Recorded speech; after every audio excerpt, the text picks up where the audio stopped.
Hello and welcome to the Global Travel Channel podcast show. I'm your host, Mark Philpott, and today I have another amazing guest lined up.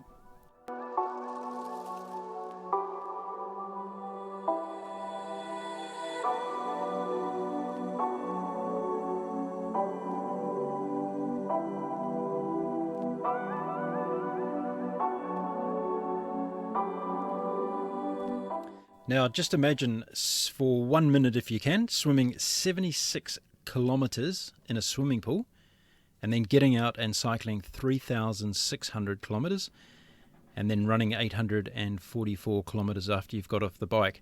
This insane event is called a Double Deca Triathlon, or if you put together 20 consecutive Ironman triathlons. Now, my guest today is one of a handful of human beings who has just completed this event in Mexico. It's an incredible warm welcome back to the Global Travel Channel podcast show from Canada to Shanda Hill. Shanda, welcome back to the show. Thank you for having me, Mark. Now, the first question's got to be, how's the body feeling today? I just finished at the gym, so I mean, Oh no, you're insane. You're insane.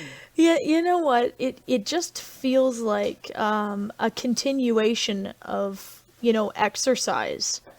I think if I was doing, strenuous, raising my heart rate, building up lactic acid, I think it would be a completely different thing. It's like a 100-meter sprint versus a marathon, and, a marathon with somebody that just does it at their speed. So that's the only factor that I can, try and translate to people for relativity. I feel quite great. Well, I tell you what, before we started today, I thought, right, I've got to come up with some kind of crazy way of being able to, I guess, paint a picture for the people that are listening today who have got no idea about triathlon and stuff that you've just done. So I came up with this. So tell me what you think of this. You just swam the equivalent of 2.5 times across the English Channel. That was the swimming part of what you did. Then on a bicycle, you rode from London to the southern end of Turkey to a place called Ankara. You did that on a bike. And then you got off the bike and you decided to do a run that was equivalent to running from Sydney to Melbourne in Australia. Now that is just completely insane. Most people have trouble flying those distances, let alone doing what you did. So look, I want to start off at the beginning, and I know you've been on the show before and you talked about all the lead up to this incredible event that you were doing. And I said to you back then, look, you've got to have you back on the show after it's been done, because we just got to try to understand what this is all about. So why don't you tell the listeners, first of all, about this whole double decker thing, what it means, what it actually is. What is it? What have you just gone and done? So the double deck is the equivalent of 20 Ironmans. And there's 2 formats. I picked the continuous format, which is doing the whole swim at once, followed by the whole bike, and then the whole run. And basically, once the clock starts, you go. If you take time to sleep, that's on, it's being taken away from your race time. So the whole goal is to know your body, learn as you go along as much as you can, and then carry on, and whoever, gets the best time wins. Now, where was this race? Because you're in beautiful Vernon in Canada, and you had to get to this race. Where did you go to race this race? It was in Leon, Mexico. So I flew from Vernon to Vancouver to Mexico City, and then to Guadalajara. And it's about 25 minutes drive from Guadalajara. How long before the race started did you actually get there? Did you do any acclimatization or anything like that for the race? I was there 7 days before. And now, given the fact that I raced in 2017 in this exact same area, and I had no more than, 2 days to acclimatize, if I did it all over again, I would take the 2 days, because it is so hard to be there early and to wait. You're literally just dying to race. And so for that reason, I was just saying to one of my teammates, we had this exact conversation, and I said, for that reason, I would take the acclimatization, and I would just go there 2 days before and just be, I can't stand waiting. I'm very impatient. So when you arrived, were there other competitors already there as well? or were you one of the first to arrive?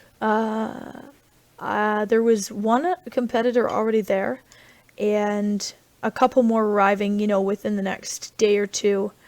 And that's yeah. So I was one of the first three that arrived. So what do you do? Do you kind of get together and talk about the expectation of what's coming up and get to know each other? I guess you know each other anyway from previous events, but is there much camaraderie going on before the event? It's wonderful because as soon as you get there, I mean, everybody's connected through, like, say, Facebook Messenger, Instagram. And so you basically either talk to the race director or talk directly to the athletes and find out, when they're arriving, because most of them are staying at the same hotel in the days prior to the race.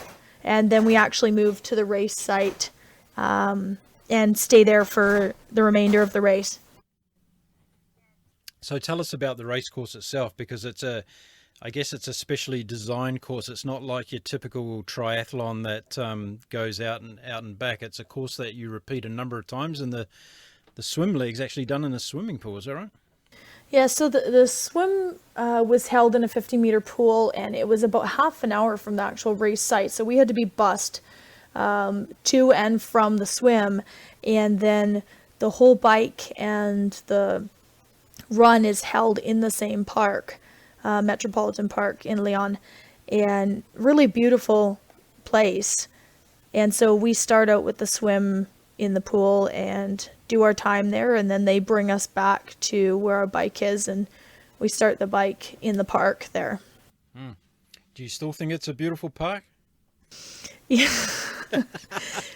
There's an up and a downside to everything, and I'm, you know what, there was this sense, even while I was racing, I thought, even towards the end of the run, normally you have this, it's typical among athletes, you have this feeling where you're like, I'm never going to go back and do that again.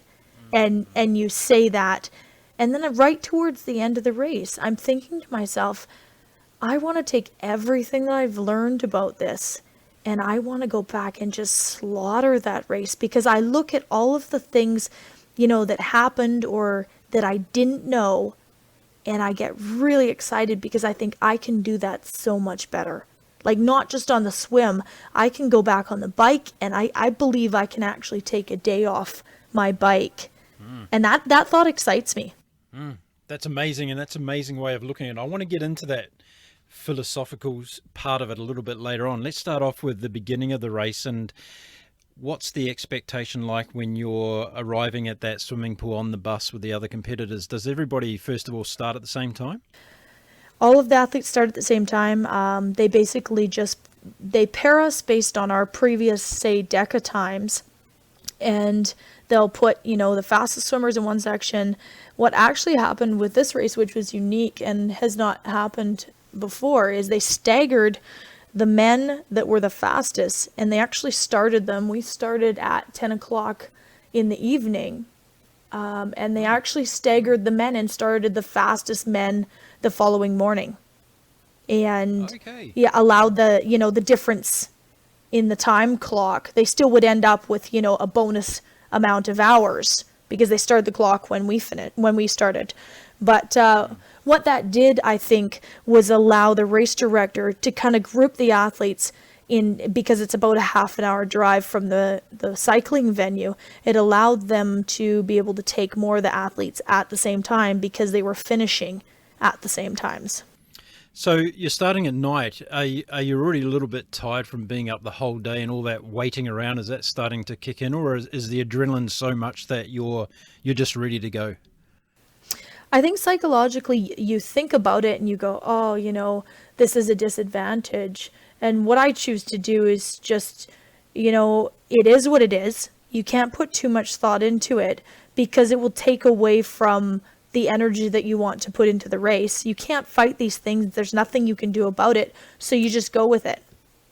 And, I ended up, my swim is always just a struggle because I have the power to go on and on. If it wasn't a chlorine pool, I mean, I'm confident that I could have continued swimming and swimming and swimming, just because I have the brute force, but I don't have a lot of technique. And so my game plan going into the swim is never to annihilate anybody else or beat their times. It's simply to just get through of it because it's such a small amount.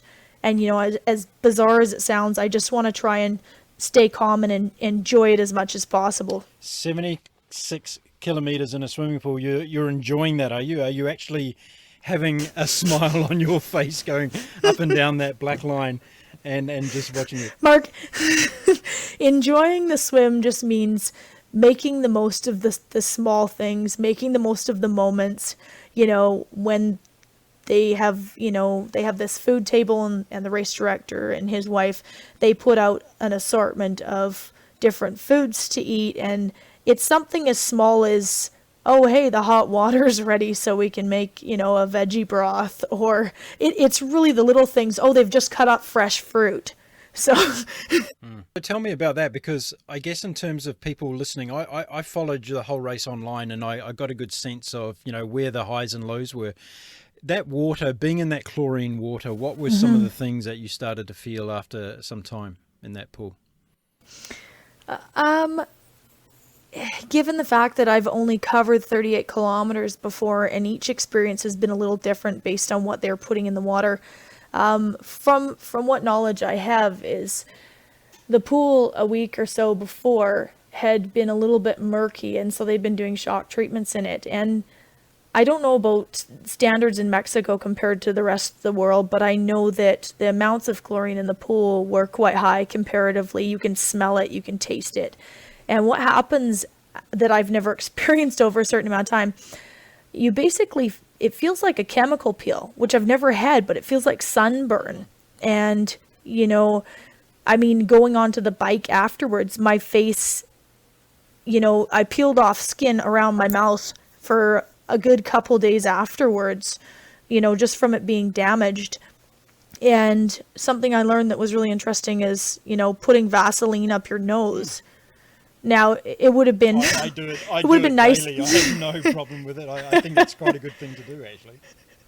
It's disgusting because it feels like a head cold, There's a photo of me running around with both fingers up my nose, and the general public probably doesn't have the slightest clue that I'm trying to coat the insides of my, membranes of my nose with Vaseline so that it doesn't burn worse. Can you send me that photo? I want to use it for the promo of this show. I'll put it in my memo. Send Mark fingers up the nose photo. One, yeah. So how long did it take you to do the swim? How long were you in that pool for 76 kilometers? The swim, because I was in and out, I don't know if the other athletes were sleeping at all, but I think it was just over 60 hours, and never should have taken that long. I can't even tell you how many times that I took a nap, because what would happen is I would get cold, I would head into the showers, and I would lay down and say to one of the girls, "Can you wake me up in an hour?" And I would go in and I would like marinate in the hot water, and then I would wake up, and my body temperature would be really high, and I felt like there was cotton balls in my mouth, because you just let the water run slowly over your wetsuit, so you don't take your wetsuit off ever. It's a bad idea, And given the fact that you're not upright, generally if you're not eating a ton of food and you're just staying on top of your calories, you don't have to take your wetsuit off. So you get the point. So I would wake up, or one of the crew members would wake me up, and then, you feel kind of sleepy. Well, the pool water's quite cold, and your body, you go and jump back into it and it wakes you up immediately, because it's such a contrast between your temperature inside your wetsuit and you've just marinated in hot water. Yep. So that's kind of how my race went. So 60 hours of swimming, and then you got out and you had to get on the bike and undergo this phenomenal distance of 3,600 kilometers.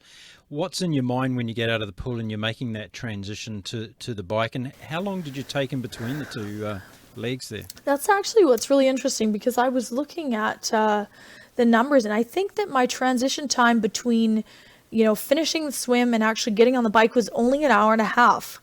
And what I think is really interesting is because I had enough naps and it was daylight when I got out of the pool, I think that I just wanted to get on that bike.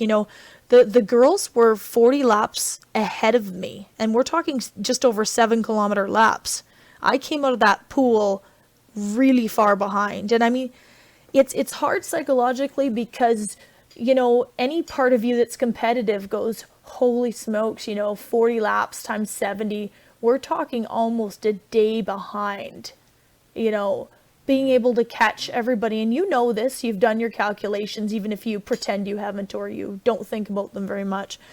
And, that's hard for me, but I just stay calm and I go, you know what, just do your best and use your strength. So I just told myself, use your strengths. And I wanted to kind of experiment with my body and see what I can do, because if you're that far behind, you really don't have anything to lose. And I did something I've never done in any race before.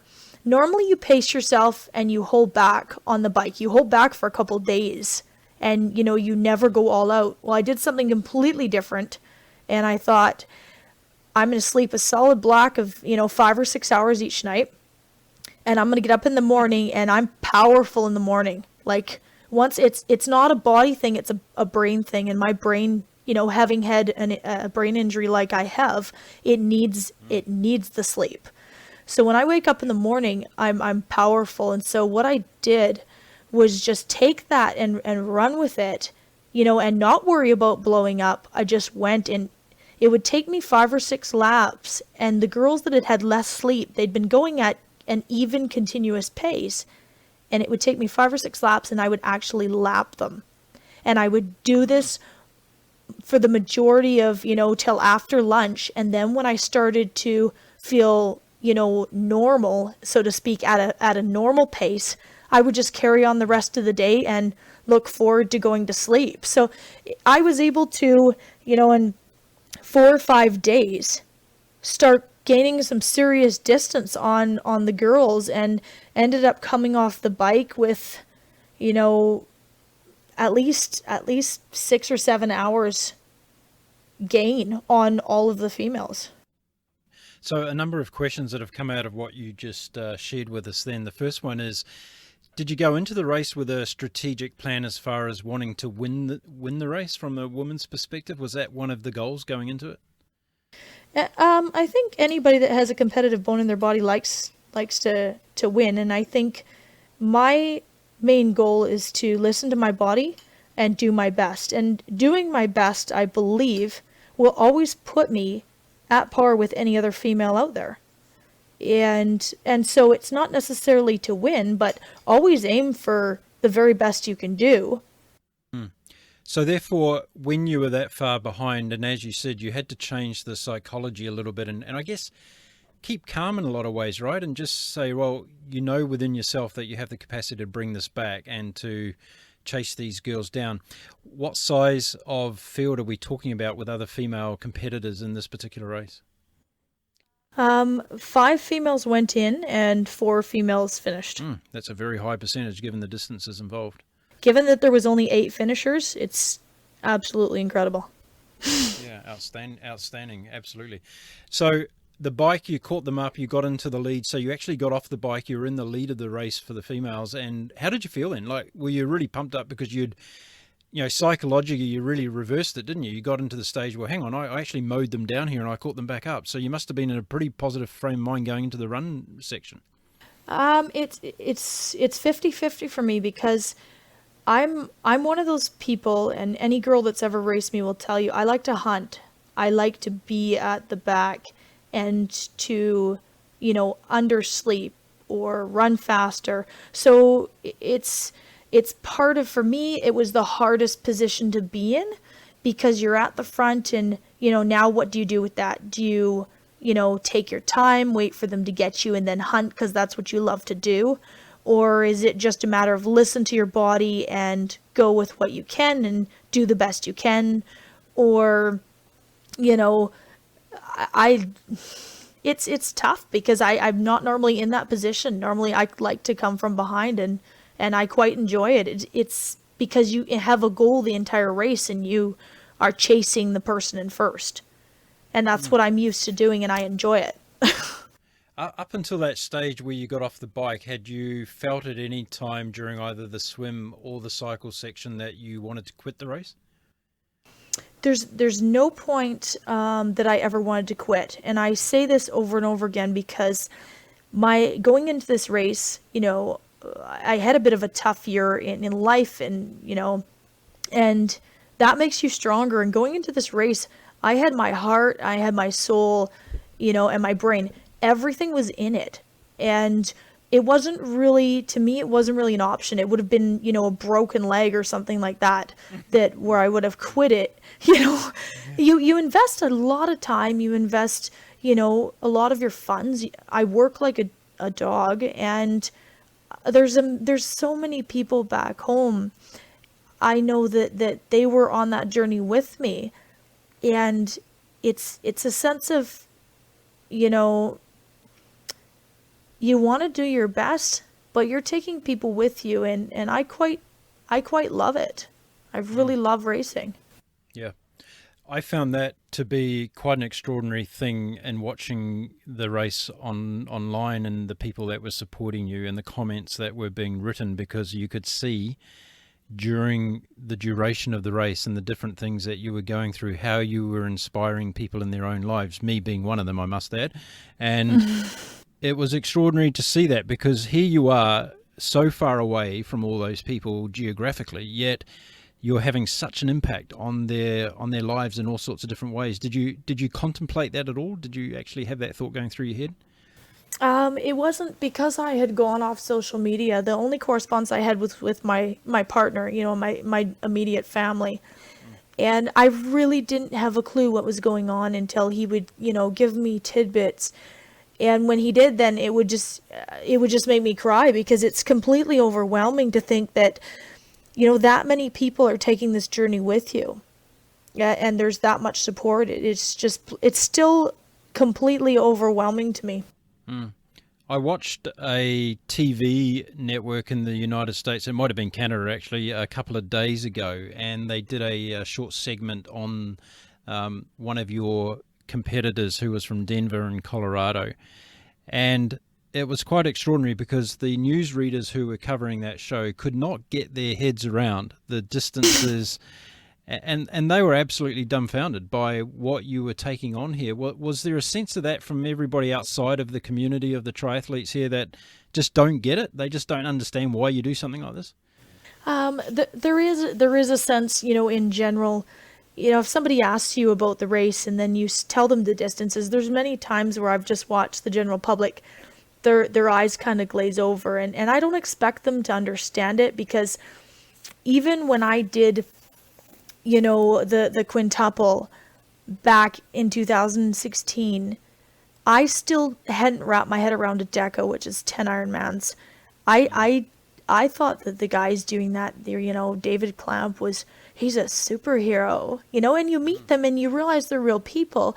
They're just real people that have wrapped their heads around, things that we normally would put limits upon. And so I think that's just something that is kind of a slippery slope in triathlon.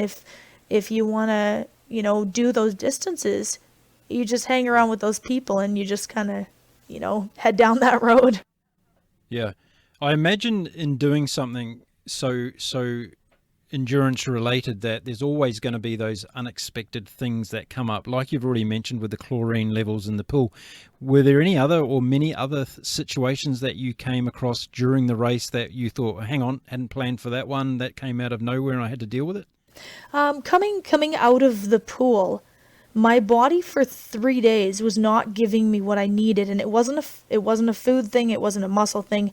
I believe it was just simply my body clearing the chlorine out of my system, because I had 3 days on the bike, and I didn't have any of the power that I wanted, and I'm positive that I was basically detoxing, and so I was, taking in a lot of extra fluids. And then it was on the third day that it really felt like, hey, I'm back to myself and the body that I know. That was one.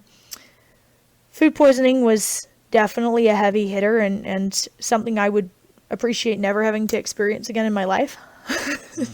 So how did that come about? Have you yet worked out how you got food poisoning from what particular thing that you took? Given that you eat so many things there in a day, and for me, there's such a variation, we haven't pinpointed any one thing. I do know that the fruit and vegetables were being washed in, water that's probably Mexican water. And I don't want to, point the finger at any one source because I really don't know clearly. And the race is as well run as it could be. Like, they have amazing food there. They have a race director that cares very much about his athletes, and, a crew that cooks a lot of incredible meals. It's some of the best, that you can come across as far as variation. So, they do a phenomenal job, but I don't have any way to pinpoint exactly what it was, given, what we eat in a day is so varied.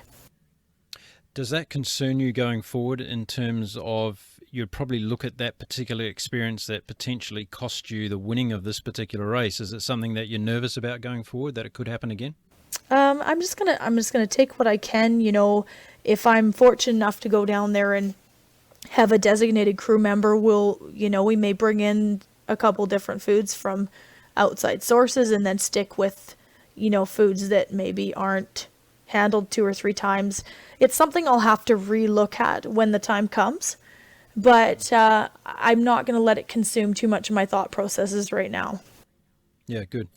Now, what piece of equipment that you had with you was the most vital, would you say, now looking back on the entire race? Was it the running shoes? Was it the bike? Was it the wetsuit? Or was it a combination of different things that you had? I have this cream that's calendula cream, and I actually believe that it really helps heal any chafing that I had. And basically I would put it on before I went to sleep. I don't even know the brand of it. I'd have to go digging in my bike box, which I have not unpacked yet. But actually, hey, that surprised me. I thought you would go and ride 100 miles today. Mike, if you want the honest to God truth, I rode my bike in New Orleans last October. I did not get back on my bike, and it stayed in my box in my bedroom all summer.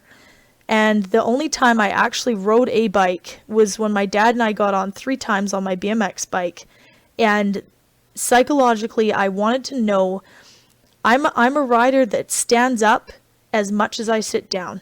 And it goes against everything a cyclist will tell you about sitting and doing high rotations. I do this because I fully believe if my legs are powerful enough, I should be able to stand up at least 50% of the time. And what it does is it keeps everything down there intact. I don't end up with horrible things happening. And I'm really grateful for that, but I believe very firmly that it's because I alternate, front, middle, and, back. I sit straight up sometimes and ride, completely normal. And that, I think, saves my bacon, so to speak. So where does the body start to break down first in your situation? Where do you start to feel it after the swim even? Are the arms and that getting really sore? Is it, where's it hurting? You know what I feel the most is I've had prior injury to my neck, from my accident, and I always feel it in my neck. I always feel fatigue, and that's why I have to alternate, arrow position and then sitting up position. So you'll see me doing a lot of that because my neck it won't take the beating. And I'll also, sit forward on my bike with my hand in my chin and support my neck. So that's where I feel it the most. And when I get off the bike, it takes a couple days for my neck to even loosen up, that at a point I could turn, fully to the left or the right. Now, you had a really interesting situation on the run portion. You actually spent quite a bit of time with one of your competitors, and you had a bit of an agreement going on here. What was that all about? Which one are you speaking of? Well, you tell us the different conversations that were going on. We've had many conversations, and I don't know what you've heard, so I can't enlighten you on this. Well, a birdie told me that there was a particular woman who ended up winning the race that you spent a bit of time with, and there was some kind of an agreement that you wouldn't actually start racing each other hardcore until the last few marathons of the course. Is that right? So this particular woman and I are good friends, like, the rest of the girls that I race with, and there's a sense of camaraderie in ultra triathlon that you won't see in many sports. We do race each other while we're racing, but we're also, friends outside of this. And we'd had this conversation, going along, and don't quote me on this, but we're acknowledging that if we were to go too hard too quickly, you risk blowing each other up. And it's cat and mouse, because you can get to, one marathon to go, and you can make a break for it, so to speak. So pick up your pace with whatever you've got to go, and you can risk blowing yourself up because your muscles have just taken a consistent average pace, and all of a sudden after 19 marathons you're asking them to go at a much faster pace. You can, risk lactic acid buildup, and you can also risk tearing. And her and I knowing this, it just becomes a matter of when. And we kind of had this discussion, I think, when we were racing, and hey, how many marathons are we going to wait till we, put the pedal to the metal? And it's good entertainment to be, conversing about these things while you're out there on the track, because you only have another, 400 hours to go.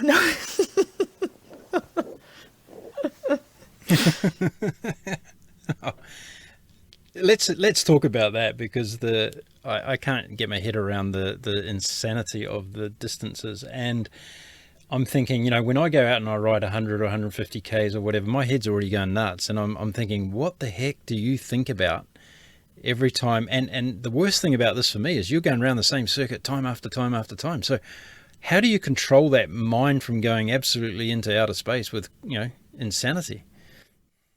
I think, if I was to touch back on the swim, when I first started racing, like say in a Deca, I thought about specific things, and now I think it almost becomes like meditation, because you go calm, you think about your reach and your stroke, not overreaching. If something's hurting, you're listening to your body. If something's hurting, then you pull back on your reach, you reach lower. There's one point in the pool where one of the guys, I think he fell asleep, and he was coming head on towards me and ran straight into me. And I'm telling you, it's not he did this a couple times. It's not a real thrill to run into somebody head on, or to, get their nails in your face or something. But these are things that happen. I've never heard of that before. As far as a random sleeping swimmer, I've never heard of that before. I think some people go into such a deep meditative state that they tune everything out and they swim a little sideways, and there you are, in the face. But he and I agreed that he was in my lane, so I know I'm not at fault, and there's some sort of consolation in that. As far as going on the bike, so that was the swim. As far as going on the bike in circles, because it varies, so there's a couple, one steep incline where you have to gear way down. You either stand up and you push, or you gear down on it. It's not that long, but it's still, I'm telling you, after a couple hundred laps, that hill feels really big. And we're already riding at 6,000 feet elevation gain. So things like that. We were in a park where right next to where we're cycling, there is, it's an open park. There's walking paths. And because it's not enforced, and people aren't ticketed, there's a lot of the general public that will walk across or in the way of the cyclists. And so you don't have time to really let your mind drift. After 10 o'clock at night, it's free for all, because the general public is off the path. But I'm telling you, in Mexico, they walk across the path. And, I don't know enough Spanish that I really know how to tell people to get off the path, and if they would listen to me, even if I did. So we did have a couple cyclists, unfortunately, One of them crashed. He's world-class athlete. He was going for his second double deca this year. And he ended up crashing and breaking his collarbone and was out of the race because, he went out to pass a kid and the kid looked at him. And when a kid looks at you, swerve sideways and, he ended up broken. So you don't really have time to think and let your mind wander until nighttime. And, when you do, you're hoping not to run over a possum, and there's ground squirrels everywhere. So, So there's so many different elements to it, isn't it? Like if I was talking to you about, just the pure distances and getting in the pool and doing that and then doing the cycling and doing the running. But as you're mentioning now, there are all these other factors that, one, you probably don't consider a lot of them before you race, particularly if you haven't done one before and gone through all that experience. How does that play on your mind in terms of, does it frustrate you when those little things happen, or you just quickly get over it and move on and keep in the zone? The only things, that really, really ground away at me and frustrated me was, once again, it's knowing that, you pay a certain amount of money, you come to this track to race, and then say your safety is paramount to be able to finish the race. And, a couple teenagers are coming at you in the cycling lane on their bikes and they're not paying attention. And all of a sudden, you're trying to tell them the best you can to get out of the way. And I don't think they realize, the urgency of it. And a couple of them had just looked at me and didn't even move over. And you're going pretty fast. And that was probably the only time that I really felt a true form of anxiety on that bike, because they would not move out of the way. And I'm coming at them and it's like a game of chicken. And it really aggravated me, because it kind of been a really busy day at the park and a lot of people in the way. And I think that was the pinpoint to, if I could tell you I felt the most frustration during my race, that would have probably been the key point. So I told them the best I couldn't.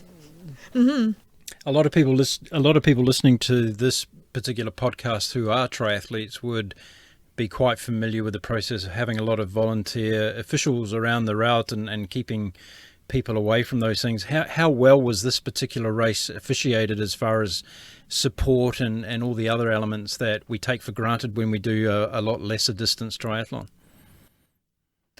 I think that, the race director does the very best he can, but you will see things, I've raced in Europe and I've raced in Mexico before, and you'll see just a very different type of feel about these races. They're very relaxed there, and in Europe it's very different. People are, very well familiarized with what's going on, and I think that the general public knew what was going on, but still it's a pretty, chill vibe towards that. So, things can come up and things happen, and there wasn't race marshals out on the loop that we were going around. And so it was kind of like, it was a bit of a free for all, but you're in Mexico, there's, it just is what it is. Yeah, right. So what was the distance of each of the loops on the bike? it was just over 7 kilometers. Okay. So that was done fairly quickly then. You would have been, almost just thought through some thinking process and you were back on the next loop again. My average laps varied a lot, but my best laps, you're talking maybe 12, 13 minutes around. Wow, okay, extraordinary. And was it lit up at night time? Was there plenty of lighting in that, or did you have to have all that on your bike? We had to have all our lights on our bikes at nighttime. The only thing at nighttime that was a real tragedy is apparently there's a Zika virus in the mosquitoes there, and they would have this truck that would drive around the park. It's paved, and it would, every couple days it would spray. And the spray they were spraying, we joked about it being DDT because there seems to be no regulations on how bad it will smell. And they would drive around the park and they would literally dust everything because it's lush and it's green.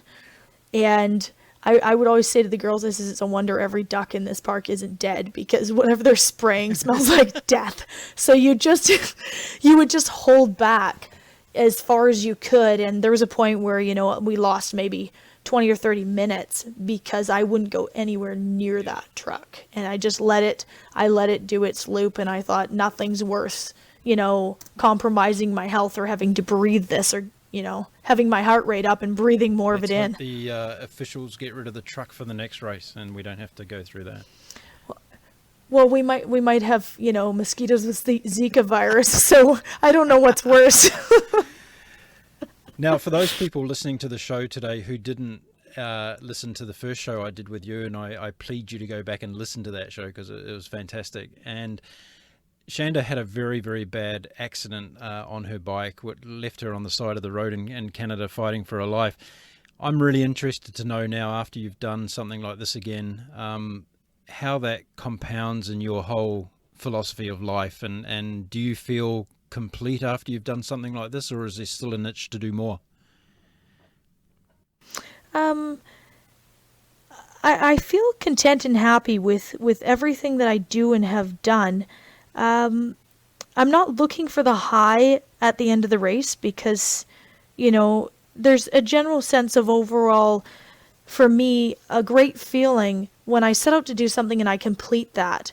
But I'm not looking for that next high. What I am looking is to constantly learn about my body. And for me, that's a real driving force because there's not been a single race that I haven't learned something unique and new.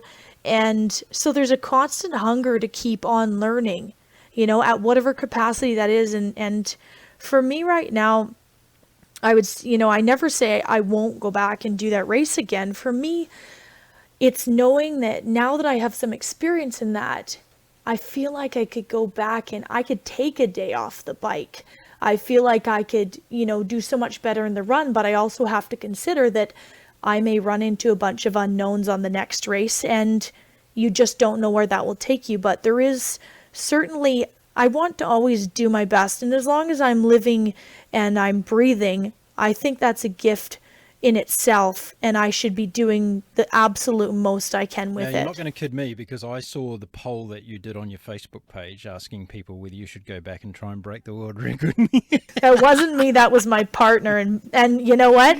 Bless his heart, because he was wonderful, and he is the one, solely that I want to thank for being able to update everybody as we went along. That was absolutely incredible. It was a team effort, and you could tell that was unfolding at the time, and we the viewer out here, we the listener out here, were very appreciative of that as well, because it made us feel in a tiny weeny way part of the whole experience, which I think is valuable. And I guess that's another philosophical thing to talk about with this event, is that something that drives you to go back again? Is the impact that you've actually had on other people?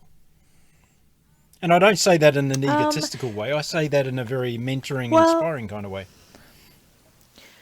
What I feel that I can take, from that, and my answer, hopefully accurate, would be is if what I'm doing that I love to do can or will inspire people in any way, at whatever they're doing, then I'm really, that makes me really excited. It's not driving motivation to go back, because what I want to do in the end is just learn more about myself, but to be able to share this journey with people, I think that's a bonus, and it's a gift. So how's the body feeling today after all of this? You're back at the gym today. Are there any short-term effects from doing the race that have affected the body? Because I ran with shin splints the whole way, or what they told me is Deca shin. Apparently there's some fancy words for it. It's just, extreme inflammation of your shins and pain in every step you take. That was affecting me up until last week. And I went to the gym tonight and I stretched them out, and I actually have full mobility again. There's no swelling and no tenderness. So, we're looking at a couple weeks after the race is actually finished. But as far as muscle fatigue, I wanted to know right away if I'd lost any actual power. And so I went, the day I flew in, and I went to the gym and did the pegboard and added 25 pounds going up the pegboard, and I was able to do that, but I wasn't able to do 45 pounds, which I normally haul up. So I have lost a bit of my muscle power, but I also didn't do the pegboard for a month. So I'll lay that to rest, and I'll just I'll just go back and build my strength back up. So come on, tell me, what's this all about? Is this now a career blossoming into Double Deca Triathlons? Is this where this is going, or is there something even bigger out there for you? I never, when I started, it was just a friend that had said to me, why don't you try this race? And he never bothered to tell me that there was anything that was less of an iron distance, and I didn't find out that until later. So when you started an iron distance, I didn't anticipate doing a Deca or a Double Deca when I started. Now that I've done the Double Deca, and that was my perceived end goal, I realized that it's just a constant, for me, it's just a constant source of wanting to learn and wanting to, continue to do my best. And I always feel like I can take what I've learned and I can always, essentially do better and learn more. And so maybe it's equivalent of somebody that, reads a book and they're completely entwined in that book and wants to, read the next book in the series. They want the knowledge that comes with it. And, what I've been able to learn, I hope maybe one day I can mentor or help somebody else that has, wants to go along the path that I have. Do you apply that same philosophy to when you're baking muffins as you do when you're doing a Double Deca Triathlon? You know what, I was raised by a mother that, she would always post quotes on the fridge and, on the counters, and both my parents, whatever you do with all your heart.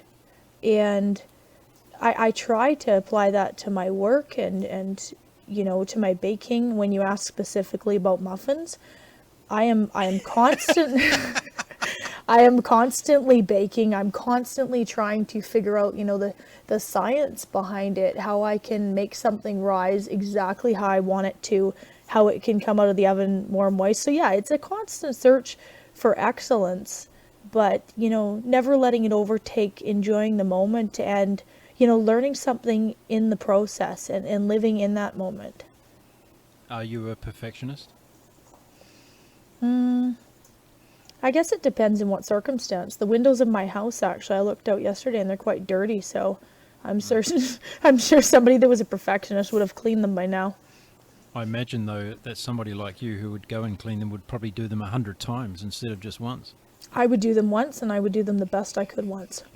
I don't have enough time for 100 times, Mark. Good answer. Good answer. Now let's talk about some of the exhilarating highs of this amazing race you've just done. So why don't you share with my audience the incredible highs of the different parts of the race that you got? I'll touch on the highs, but I also want to touch on something that I believe is, not typical in other sports that I've seen. You see the camaraderie, you see the sense of, family in ultra triathlon, especially these distances that I've never seen in any sport, and spending a combined total of probably 14 years in BMX. It's like a family, but a good example is we had two gentlemen fly in, and this really just blew my mind because they're ultra family members. One of them had just finished a quintuple. His name is David, and he flew in, just a couple of days from California to Mexico, and he brought, all of the racers, his level of respect for the racers just blew my mind. But he brought all of the girls new shoes, because he didn't know the situation of their feet, and you have to have shoes a couple sizes bigger, and, brought a whole bunch of different foods. I can't even remember some of them, but one of them was Fig Newtons. I wanted Fig Newtons so bad. And one of the girls wanted gummy cubs or gummy bears, and, he really came in and took care of the athletes and brought something really special to the race. Another one of the gentlemen, his name is Michael Ortiz. I highly recommend people look him up. He is doing 100-mile racing every weekend and has been doing this consecutively for, don't quote me, at least 40 weeks. You know, every single week he's figuring out logistics, he's flying to other races. He had 8 hours that he came in. And Laura, the girl that ended up winning, she had been conversing with him, and I guess the conversation went a little like, hey, Michael, you know, he said, do you need anything? And she said, bring me all the chocolate, you know, in New York. And he showed up, and she had been sleeping in her tent at the time. And Claire and I were still out on the track. And so he showed up. We didn't want to wake her because she's in the middle of, you know, her restful sleep. And so he shared some of the chocolates with Claire and I. And one of the photos where I'm laying on the ground and I look completely exhausted, I'm actually in pure heaven because he brought Ferrero Rochers and Lindt chocolates. And Claire and I are sitting there together, and we're just like, it's a real high of that moment. And I'm laying down, and she looks over, and we happened to notice on the pavement that there was a little trail of ants that were coming and going and doing their things. And, you know, there was a comment about if we had half the energy of what they're hauling around at that moment. And it was just, it really lifted our spirits to have those moments. And I look back now, and there's been multiple times, and I think those are really, truly special, because for somebody, you know, to take the time, they're already doing 100 miles every single weekend, and to have a, you know, a basically 8-hour trip to Mexico just to come out and support the athletes. Those things are really special, and that's something that, you know, you see in ultra triathlon, but I'd never even seen to that extent, and it really opened my eyes. Like, these are really precious things that should never be taken for granted, you know. Having What? Sorry? I was going to say, why do you think that is? Do you think it's because of the level of respect and appreciation they have of the challenge that you're actually taking on? Is it that deep-seated, you know, I get what you're doing and it's difficult and I want to be there to help you out? I really do believe that, because they themselves, you know, at different capacities have done races, and, you know, to see these, say, the 4 females that finished, to go out and watch them struggle, you know, the level of respect from the males is absolutely incredible. There's not a, hey, you're female, you're out doing this, you know. There's a real, it's like an equal playing field, that all of the men that are in this sport are very respectful to the females, and, you know, give us a hard time, but really great people, and there's a real sense of family there, you know. So what's the message there that can help that philosophy transcend into other sports? As you just said, it doesn't happen often in other sports. So why is that? Why isn't it happening in other sports, do you think? I think it's because you're going through it's such an intense, you know, you hit such highs and such lows, and you go through a lot of, you know, pain. It's part of the journey to the end of the race. They've been there, they know that, or they've been there at some capacity, and there's, you know, that's why they respect it so much. What did you learn about Shanda Hill in this particular race?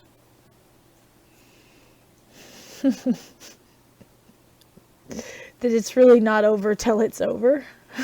You know.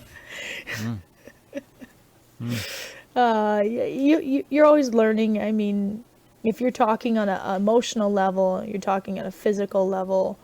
I learned every single day, you know. I learned that you can always dig deeper, and I knew you could dig deep, but I really didn't know until this race how really deep you can dig. What was another high that you had? You shared one with us. What's another one? Other than the 2 athletes coming in, there's a high in, you know, each one of us females, when we knew it was close to the time of the other females coming in, all of us went to see the other females finish. From first down to last, as many of the competitors that we could be there, even the males, you know, and that's really special. That's a real high. What happens when you cross that finish line and it's over? Is there a sense of a kind of a depression afterwards? Like, even, you know, a day later, is it kind of like you just wish you were back out on the track again, or is the body so wrecked that you just need to have that rest? There's it's hard to describe. I've spoken a little bit about it before, Mark, but, speaking to you, given the time that I've had to think about it, there's a real high of finishing because you've finished to set out what you did, and knowing that you hit that mark. There's a sadness because generally there's still people out there, they're part of your ultra family, they're still competing, and that they have to struggle through whatever they're going to hit until they finish. And so it's a little bit sad leaving them out there because you've watched some people before you finished, and it's hard being the one that's still out there. That's a bit difficult. But when I finished, I gathered up my stuff, and they took me back to the hotel, not too long after. And I sat in a couple ice baths because that's something that works for my body. And I felt reasonably good. And then you want to get back to the race venue, and you want to see how your competitors are doing, and, know that they're going to be okay, and also do what you can to help them finish, or at least just be there while they're out there. So we did as much as we could, but definitely had a really good sleep after I finished. I think I'd still be asleep 2 weeks later. You know what? Us girls, you're going to smile when you hear this because it just tells you, we all decided that when we finished that race, something small to look forward to, it can be the smallest thing. We decided we were all going to go shopping together, and we were going to buy little black dresses. I typically don't shop very much, and this is why it's so unique, is we would be passing each other on this, just over 2 kilometer loop. And I would say to one of the girls, she'd be like exhausted looking. I'd be like, think about the little black dresses. And, and we'd have a little smile. So when Claire finished, we're getting down to awards banquet's going to be a day or two after. Claire finished, we literally let her sleep for a couple hours. She finished early morning and let her sleep for a couple hours at the hotel. And we dragged that poor girl over to the mall, took a cab over there and dragged her to the mall, and we took her shopping. And you could tell she's pretty fatigued, but we ended up finding our dresses, and so we all have our little Deca dresses, and we got Georgetta a dress. And then that was really, at the end, it was really special to dress up, because it wasn't that we were dressing up as girls. It's that was kind of something little that we'd all had a running joke about. And here we done it. And Laura had come up to me in the hotel. We were all together after the race. And I'm almost cursing at my feet because I'd put Band-Aids on them. And I'm trying to jam them into my high heels. And, she's saying something about, oh my gosh, this is nuts.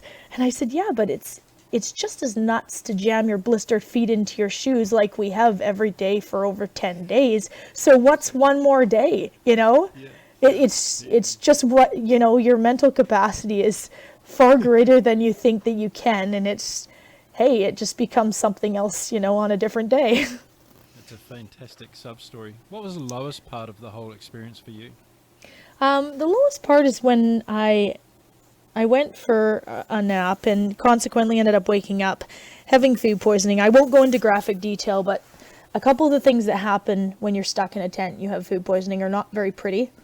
And, it sounds bizarre to most people, and you can cut this if you want, but I pay very close attention to what's coming out of me in the form of what color it is, because a lot of people won't know this if they haven't done ultra long races, but the color of what's coming out of you, it's important that it's quite clear.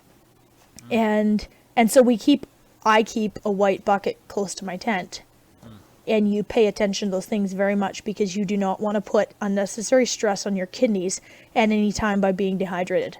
Yeah. And I'm religious about that. Anybody that knows me. So, having spent that night in that tent, coming out, with food poisoning, it was not a pretty sight, and there was not ever wanting to quit. But I'm pretty sure that I texted my partner and said to him, I feel like I want to die. And I really did, because I came out of that tent and one of the girls said to me, she says, you look like you lost 10 pounds overnight. And I said, I feel, and you know what? I look back at the photos of the photo the day before, And I looked at the photo the day after, and I looked like somebody that's competing in a bodybuilding show, because it literally just dehydrated me so badly, and it stripped me down to looking like I'd lost 10 pounds. Did it So, take you long to bounce back from the food poisoning? over the course, it took 4 days for, how do I say this without being graphic? It took 4 days for things to normalize in my intestines, and it was off and on for 2 days for anything to normalize in my stomach coming up or going down. So the hardest thing was that once I actually got some calories in me, was keeping them down, and also, I'd get my energy back up and I'd think, oh, I'm going to be okay. So all of a sudden I'd start running. Well, all that did was just aggravate the crap out of my intestines, and then I'd pay for it, and it would literally wipe me back out. I'd be in the bathroom again. And so I wasn't, the mind was there, and the willingness to continue and just see this through, because I was 3/4 of the way through the run when this happened. And the willingness to see that through was there mentally, but my body was just, take a load of this. Yeah, I bet. What's the hardest, getting back into life after a life-threatening car accident or doing a double-decker triathlon? It's such a question that the two instances are so different. The car accident makes the double decker look like nothing, because if I just touched on that briefly, what happens is when, your entire identity is a nationally ranked BMX racer, going into an accident like that, you're fun-loving, free-spirited, and, able to be mobile at any point that you want, and you go to laying in your bed and you can't move. You put on, 10, 15, 20 pounds. You lose your identity. And these are all things that you have to look at. When your brain won't work how you want it to work, you lose your sense of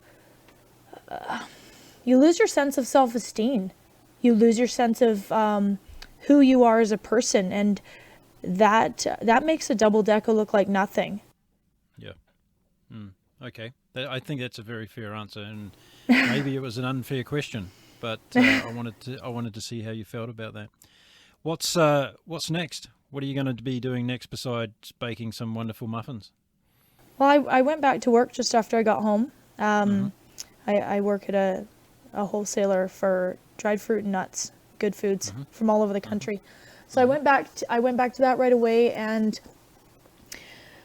every day that I go to the gym and I'm building back my strength, because I love the power you feel when your muscles and your body's working well. Every day I'm at the gym and I think to myself, you know what, Shanda? Fixate on all of the things that you learn from this. And there's this really strong desire to take everything I've learned and go back and not beat somebody else. I want to do my best. And I feel like my best could blow my own mind now that I know what I know and I can take what I've learned. I feel like I'm capable of so much more, and I get excited about that. Each day that goes on, I'm getting stronger, and I'm getting back to how my body feels when it's good. And I get really excited, Mark. So I'm not going to say exactly what's next, but I'm committed right now to be competing at the Deca Continuous in Switzerland next year, and I'd like to perfect that distance while I'm at it and see where it goes from there. Well, I want to say to you before I let you go today that you are arguably one of the most inspiring guests I've ever had on my show. I love talking to you. I love hearing your spirit, and it was great talking to you before the event, because now you've come back and I'm probably one of so many people in the world that are just so happy that you've achieved what you set out to achieve, knowing that you would come back and say all the things that you've said on my show today about improving and going back and doing it again. But I want to thank you from the bottom of my heart for sharing your story with us and inspiring so many people, because I'm sure people listening to the show today will probably get off the couch and go and do something they've never done before. Mark, thank you. And you know what? I'm going to save special time set aside for whenever you want to chat, because I really enjoy talking about you, and I enjoy the questions that you throw at me, and it's thought-provoking to me while you're doing it. So it's a really good look inside, for me. Well, that's mutually accepted, and I'm going to let you go back to the kitchen now because I know you've got something cooking I do. that you want to perfect. So who knows, one day we might even get to talk about your muffins. Oh, wonderful. Thank you, Mark. Shanda Hill, thank you very much for being on my show, and I look forward to having you back. But congratulations on an awesome display of humanity, both on and off the racecourse, I must say, because you demonstrate humility at the highest of levels as well. Thank you so much. You have a great night. See ya. Take care. There we are. That was the incredible story of Shanda Hill and her Double Deca Triathlon experience. Yeah, if you're anything like me, you're going to be absolutely in awe of this woman's story and also her positive outlook on life. So that's it for this episode. If you're looking for more episodes from the Global Travel Channel podcast show, you can head on over to our website at www.globaltravelchannel.com. You'll find the whole list of our podcast series there. If you want to download them, you can go to Apple Podcasts, Stitcher, Spotify, iHeartRadio, Google Play, and a host of other platforms that are all listed on our website. That's how you can find us. Don't forget, if you like our content, why not share it with your friends, family, or work colleagues and tell them all about the Global Travel Channel podcast show. We're trying to get as many people across the world to listen to us. Also, if you have somebody who you think might be a great guest for our show, why not put them in touch with us? We'd love to get more and more people telling us about their amazing travel stories across the world. Okay, that's it for this episode. My name is Mark Philpott. Until we meet again, I wish you all